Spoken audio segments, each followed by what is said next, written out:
আসসালামু আলাইকুম। আন্তর্জাতিক সংবাদে আপনাদের সবাইকে স্বাগতম। শুরুতেই থাকছে সংবাদ শিরোনাম। বারুদের গন্ধে ভারী বিশ্ব। সাগরের বুকে ইরানের দুর্ধর্ষ হানা। জিম্মি তেলের জাহাজ। তবে কি বন্ধ হচ্ছে হরমুজ প্রণালী? ইউক্রেনের কফিনে কি শেষ পেরেক?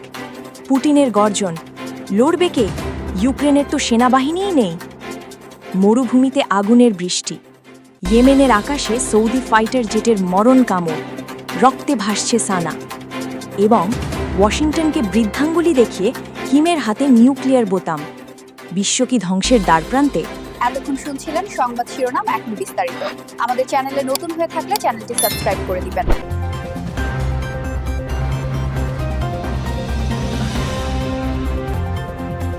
বিশ্ব অর্থনীতিতে বড় ধাক্কা। সাগরের বুকে আবারও ইরানের হাইজ্যাক নাটক। পারস্য উপসাগর এখন আতঙ্কের আরেক নাম। আমেরিকার চোখের সামনে দিয়েই একটি বিশাল তেলবাহী ট্যাঙ্কার ছিনিয়ে নিল ইরানের রেভলিউশনারি গার্ড। হলিউড সিনেমার দৃশ্য নয়, বাস্তবেই হরমুজ প্রণালীতে ঘটল এক লোমহর্ষক ঘটনা।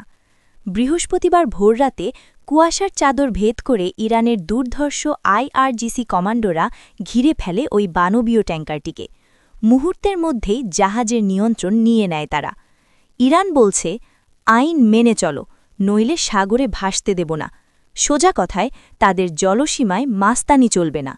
কিন্তু আমেরিকা বলছে এটা জলদস্যুতা। পেন্টাগনে তোলপাড়। মার্কিন পঞ্চম নৌবহর কি এবার অ্যাকশনে যাবে, নাকি চেয়ে চেয়ে দেখবে ইরানের দাপট? ট্যাঙ্কার জব্দ তো নয়, যেন বিশ্ব অর্থনীতির শ্বাসনালী চেপে ধরেছে তেহরান। ব্যারেল প্রতি তেলের দাম কি তবে $150 ছাড়িয়ে যাবে? মধ্যপ্রাচ্যে কি শুরু হতে যাচ্ছে আরেকটি সর্বনাশা নৌযুদ্ধ?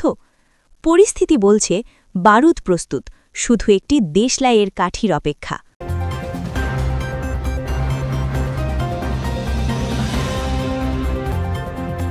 ইউক্রেন শেষ।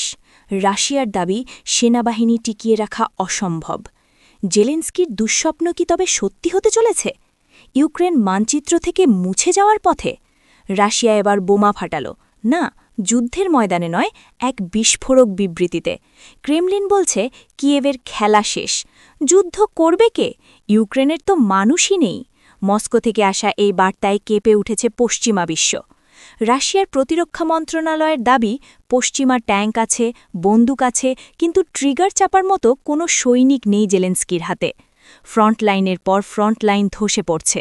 জোর করে মানুষকে ধরেও সেনাবাহিনীতে লোক ভরাতে পারছে না কিয়েভ। দৃশ্যপট বলছে মরিয়া ইউক্রেন আর অপ্রতিরোধ্য রাশিয়া। পুতিনের সেনারা কি তবে কিয়েভের গেটে কড়া নাড়ছে? ওদিকে ইউরোপের ভাণ্ডার শূন্য। আমেরিকাও হাত গুটিয়ে নিচ্ছে। তবে কি একাই লড়তে গিয়ে নিশ্চিহ্ন হয়ে যাবে ইউক্রেন? জেলেনস্কি যতই বলুন আমরা হারব না, বাস্তবতা বড়ই নিষ্ঠুর। সমরবিদরা বলছেন আগামী ২৪ ঘণ্টা ইউক্রেনের জন্য জীবন মরণের সন্ধিক্ষণ। কিয়েভ কি সাদা পতাকা ওড়াবে, নাকি শেষ রক্তবিন্দু দিয়ে লড়বে?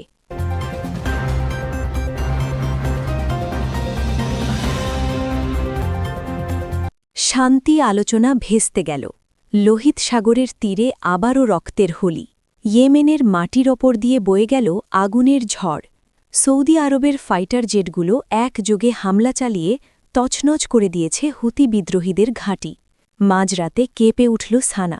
একের পর এক গাইডেড মিসাইল আছড়ে পড়ল লোকালয়ে। সৌদি জোটের দাবি, হুতিরা ড্রোন হামলার ছক কষছিল, তাই আগেই তাদের গুড়িয়ে দেওয়া হয়েছে। কিন্তু মাটির নিচের চিত্র ভয়াবহ। ধ্বংসস্তূপের নিচে চাপা পড়েছে বহু প্রাণ। হুতিরা কি চুপ থাকবে? মোটেও না, তারাও পাল্টা হুঙ্কার ছেড়েছে।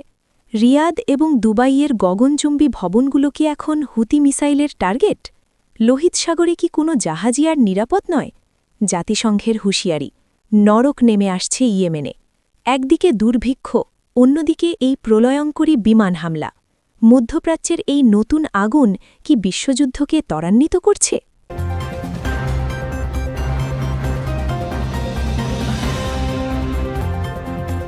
বিশ্বকে উড়িয়ে দেয়ার হুমকি, থামছে না কিম জং উন।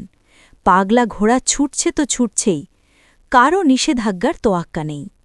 উত্তর কোরিয়ার সুপ্রিম লিডার কিম জং উন এবার বিশ্বকে দিলেন চূড়ান্ত বার্তা, আমাদের মিসাইল তৈরি, টার্গেট লক করা আছে। আমেরিকার বুকে কাঁপন ধরিয়ে কিম জং উন ঘোষণা করলেন ক্ষেপণাস্ত্র উন্নয়ন থামবে না, বরং আরও দ্বিগুণ গতিতে চলবে। স্যাটেলাইট ইমেজে ধরা পড়েছে এক ভয়ঙ্কর দৃশ্য। পিয়ংইয়ংয়ের গোপন ঘাঁটিতে নড়াচড়া শুরু হয়েছে। ধারণা করা হচ্ছে এমন এক মনস্টার মিসাইল তারা আনতে যাচ্ছে যা আমেরিকার প্রতিরক্ষা ব্যবস্থাকে খেলনা বানিয়ে দিতে পারে। কিম স্পষ্ট বলেছেন, শান্তি নয়, শক্তিই কথা বলবে। দক্ষিণ কোরিয়া এবং জাপানে বেজে উঠেছে সাইরেন। একনায়ক কিমের আঙুল এখন নিউক্লিয়ার ট্রিগারে। একটা ভুল আর পৃথিবী ধূলিস্যাৎ।